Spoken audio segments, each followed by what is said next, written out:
young women, and the people that they're aspiring to be like are the women that are throwing, water on each other via TV and are acting out.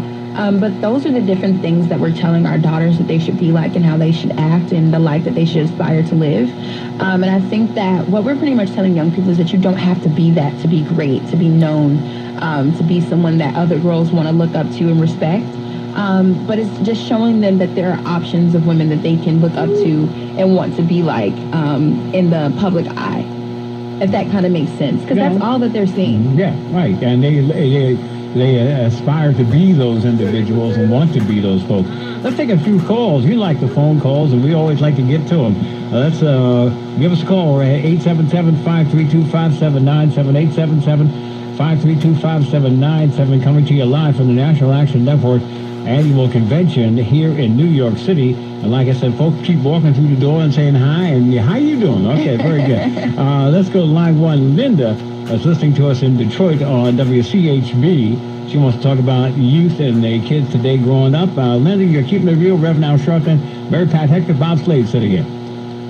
Yeah, Mr. Slade, thank you for taking my call, but I have a different take on this. I really think that our young men are totally in jeopardy, and now they've taken away the schools here in Detroit, after-school programs, and things have been set in phases. This has been going on for 20-something years when they first brought the crack in here.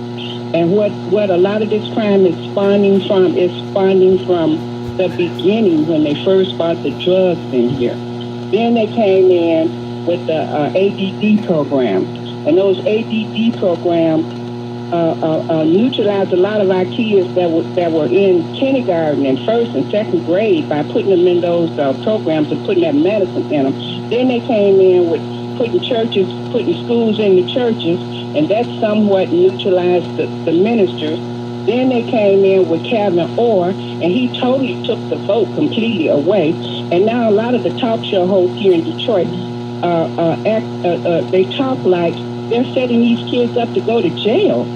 Just last week in Grand Rapids, police came up on a group of kids walking down the street with nothing but a basketball in their hand and rolled out with guns, pushed them all down in the ground, put guns all up to their face and stuff, and I'm going to blow your head off. And all this talk about these kids, you're setting these kids up because there's going to be a lot of innocent kids going to get caught up in this, not just the criminals.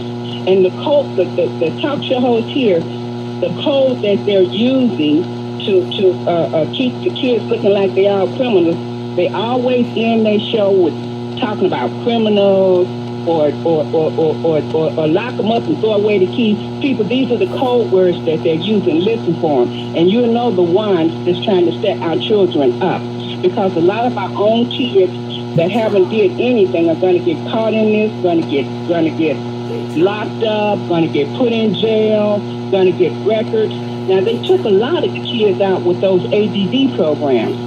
So I think that our kids are in jeopardy, especially the male young men. They want to take all our male young men out, and they got all the talk shows talking about nothing but our male young men. We know we have criminals. We know we have people that have the mindset with this drug thing and this funding with all the crimes that we're having now. But this thing has been in phase for the past 20 years. They've been ripping at Detroit and taking Detroit down and putting things in here for us to self-destruct year after year. It's been so slow, we haven't really recognized. Yeah, let me ask you a question here. What are you doing as a member of the community to try to put a stop to some of this nonsense that's going on in your community? What are you doing personally? You know, Reverend Al Sharpton always says that the leader that you're looking for is in the mirror. What are you doing? I know you see the problem, and I know you can't stand it, but for crying out loud, sis, what are you doing? This thing has been coming in here in slow phases where we didn't even recognize it. I didn't even recognize it. I just began to recognize it after we started dealing with the Kevin Orr thing. And then I understand that, sis. I understand what you're saying. But I'm asking you, Linda, from Detroit, Michigan, what are you personally doing to try to put a stop to a lot of this nonsense? People in the suits, ties, degrees. They say they Harvard, they say they Princeton and whatever. And those are the people that's coming in, taking everything and putting our kids down and talking about them on the radio like they're criminals. It's like they are setting our children up.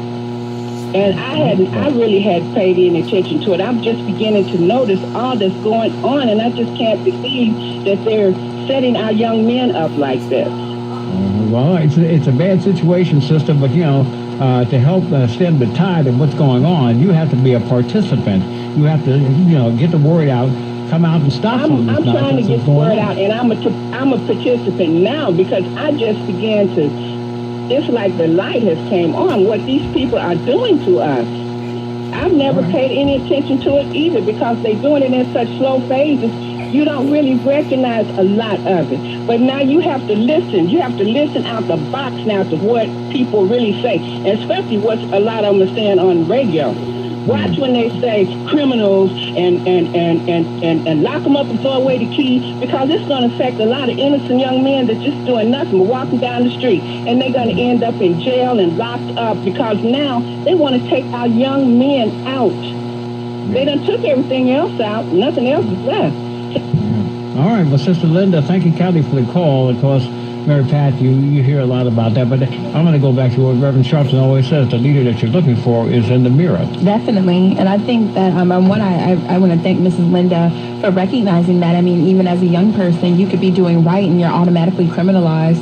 And I think that it's also important to realize that not only are young black men being criminalized daily, but so are young women.